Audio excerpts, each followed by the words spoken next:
سرکار وارث پاک اعظم اللہ تعالی ذکرہ جن دنوں بغداد شریف میں تھے، اس دوران آپ دن میں وہاں کے بزرگوں کے مزارات مقدسہ پر حاضری دیتے اور رات کے وقت حضور غوث الثقلین سلطان الاولیاء غوث الاعظم دستگیر کے آستانِ عالیہ کی مسجد میں عبادت الہیہ میں مشغول ہوتے۔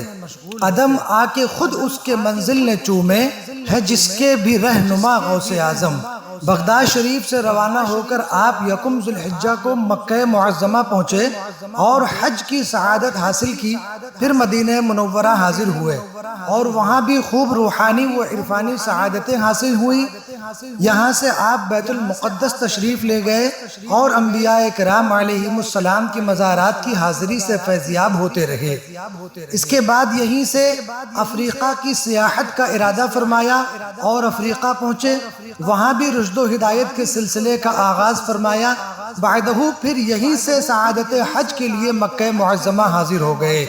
غرض یہ کہ سیر و سیاحت کی تمام مدت میں آپ جہاں کہیں بھی ہوتے، حج کے موسم میں آپ مکہ معظمہ اور مدینہ منورہ تشریف لے آتے اور حج کی تکمیل فرماتے۔ عرب کی سیاحت کے دوران آپ کی ملاقات ایک بزرگ سے ہوئی۔ انہوں نے فرمایا، صاحبزادے کیا تلاش کرتے ہو؟ جو طلب ہو مجھے بتاؤ، میں پوری کر دیتا ہوں۔ اس پر سرکار وارث پاک اعظم اللہ تعالی ذکرہ نے فرمایا، ہمارے گھر میں کیا نہیں ہے، تسلیم و رضا اہل بیت کے گھر کی ہے اور فقیری اور بے نیازی حضرت علی شیر خدا کی غلام ہے۔ اس پر اس بزرگ نے فرمایا، شہزادے سچ کہتے ہو، فخر شریعت میں یہ اس گھر کے ہیں مالک، اللہ نے جس گھر میں قرآن اتارا ہے۔ سیر و سیاحت کے پہلے سفر میں سرکار وارث پاک اعظم اللہ تعالی ذکرہ نے 4 مرتبہ حج بیت اللہ کی سعادت حاصل کی۔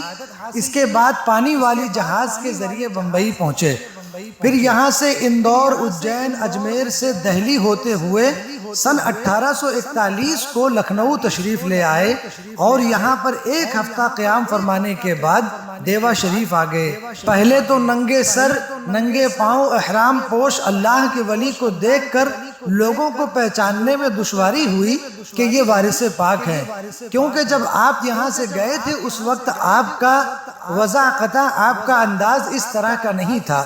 کچھ رشتہ داروں کے دل میں آپ کی شادی کا خیال بھی پیدا ہوا، جس کا اظہار انہوں نے سرکار وارث پاک کے سامنے کیا تو سرکار نے منع فرما دیا، مگر عزیزوں کا اصرار بڑھتا گیا تو آپ نے بار بار انکار مناسب نہ جانا اور وہاں سے لکھنؤ تشریف لے آئے۔ کچھ دن یہاں رہنے کے بعد آپ نے پھر پیدل سفر حج کا آغاز فرمایا اور مکہ معظمہ کے لیے روانہ ہو گئے۔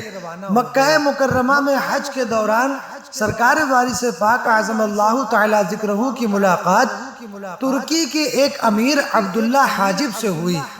عبداللہ حاجب نے جب سرکار وارث پاک اعظم اللہ تعالی ذکرہ کو دیکھا تو دل و جان سے آپ پر شیدا ہو گیا اور آپ کے دست مبارک پر بیعت کی اور آپ کے سلسلہ ارادت میں داخل ہو گیا۔